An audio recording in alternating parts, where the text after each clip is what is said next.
अडुल्सा Omkara company का indication हर किस्म की गीली और सूखी खांसी और कैथरल इन्फेक्शन में बहुत ज़्यादा मुफीद है। कोरोना वायरस के इस माहौल में इसे हम एज ए इम्यूनि बूस्टर भी इस्तेमाल कर सकते हैं। आपको थोड़ी सी भी फीलिंग आ रही कि मुझे सर्दी या कोल्ड कफ है तो आप इसे तुरंत इस्तेमाल करना शुरू करें। अडुल्सा का कॉम्बिनेशन कुछ इस तरह है। Each 10 ml contain aqueous एक्सट्रेट of आधा तोड़ा वासिका 400 मिलीग्राम, कंथागिरा 200 मिलीग्राम, यष्टि मधु 280 मिलीग्राम, बेहिदा 100 मिलीग्राम, सुनतहा 100 मिलीग्राम, कली मिरी 100 मिलीग्राम, पिंपली 100 मिलीग्राम, तुलसी 120 मिलीग्राम, कपूर 2 मिलीग्राम और पुदीना फूल 4 मिलीग्राम, जवकर 60 मिलीग्राम। 3 इंग्रेडिएंट्स अडुल्सा सिरप में बहुत ही खास है। जो नंबर 1 आधा टोडा वासिका 400 मिलीग्राम, जिसे आम कॉमन नेम में हिंदी में हम अडुल्लासा कहते हैं।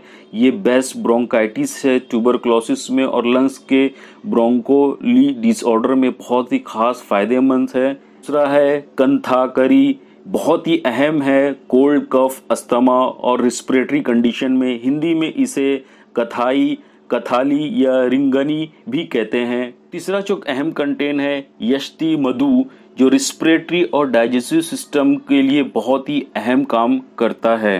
डोजेस कुछ इस तरह है कि 1 से 2 चम्मच आप 3 टाइम गर्म पानी के साथ इस्तेमाल कर सकते हैं। साइड इफेक्ट, अडुल्सा का कोई भी साइड इफेक्ट नहीं है। ये आयुर्वेदिक फार्मूलेशन से बना हुआ है, ये बहुत ही सेफ मेडिसिन है और हर जगह फ्रीली अवेलेबल हुआ है। आप सर्दी और खांसी में इसे बहुत ही ज़्यादा मुफीद, आप इसको बेझिझक इस्तेमाल कर सकते हैं।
अगर आपको ये इन्फॉर्मेशन अच्छी लगी तो मेरे चैनल को सब्सक्राइब ज़रूर करें, शेयर और लाइक भी करें।